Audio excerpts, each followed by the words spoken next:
That's why, and I'll say lastly, I know these guys as scammers. They spent $10 million to go and bring Nnamdi Kanu from Kenya. But this is a sham flyer. If you spend $50,000, you'll be able to get touchy.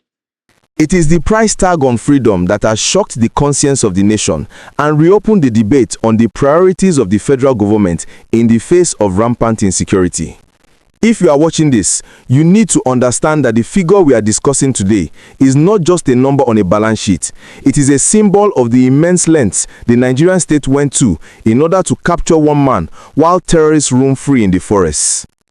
The headline is screaming across the internet, and it is a damning allegation from one of the most prominent activists in the country. Government spent $10 million to bring Nnamdi Kanu from Kenya, Sowore says. Today, Saturday, December 6, 2025, we are breaking down this explosive revelation made by Omoyele Sowore, the convener of #RevolutionNow, and a man who has been at the forefront of the #FreeNnnamdiKanu protests.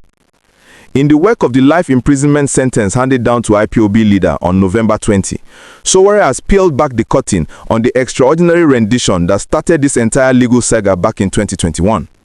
He is alleging that the operation to kidnap Kanu from Nairobi involved private jets, bribes, and logistical expenses that totaled a staggering $10 million, that is 14 billion naira in today's exchange rate. To understand the gravity of this claim, we have to look at the context of 2025. We are currently dealing with a national security emergency declared by President Tinubu. We have the new terror group, lakurawa, seizing territories in Sokoto and Kebbi. We have reports of our soldiers and police officers complaining about lack of equipment and poor welfare. Yet, Sowore is telling us that when it came to silencing an agitator, the government found $10 million overnight. This revelation paints a picture of a government that is penny-wise and pound-foolish, sparing no expense to crush political dissent, while pleading poverty when it comes to securing the lives of ordinary citizens in the Northwest. Sowore's statement also connects to the legal arguments that were ignored by the court. Remember, in 2022, a Kenyan High Court actually awarded Nnamdi Kanu damages for his violation of his rights, confirming that the rendition was illegal. A Nigerian court in Umuahia also ordered the government to pay 500 million naira. By highlighting the $10 million cost now, Sowore is emphasizing the wastefulness of a process that has been declared illegal by international and domestic courts. He is asking, was it worth it? Was it worth spending $10 million to kidnap a man, only to spend 4 years detaining him, millions more prosecuting him, and now sentencing him to life in a prison system that is already overstretched? This figure also raises questions about the shadow budget of our security agencies. Where did this money come from? Was it appropriated by the National Assembly, or was it pulled from the security votes that are unaccounted for?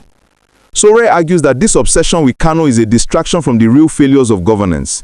He has repeatedly stated that the government is using Kanu as a scapegoat to cover up for their inability to solve the economic crisis and the insecurity that is actually killing people.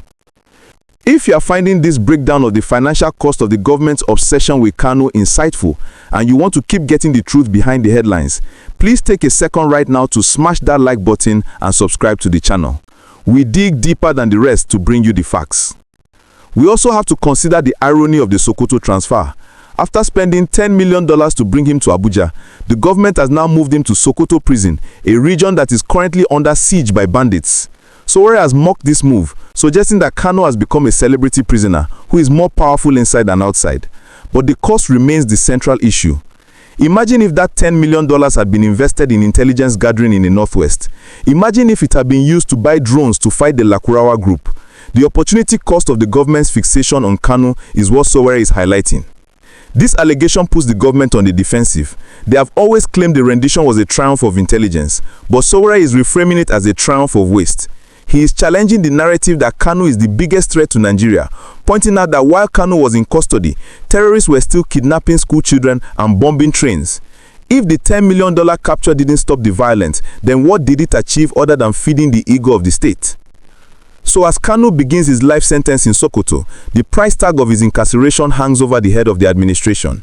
$10 million to bring him here, millions more to keep him here. And yet the agitation continues and the insecurity worsens. It forces us to ask, is the government fighting for the safety of Nigerians, or are they fighting for their own political survival? What do you think? Was it worth spending $10 million to bring in Nnamdi Kanu back to Nigeria, or was it a waste of resources that should have been used to fight bandits? Let me know your thoughts in the comments below.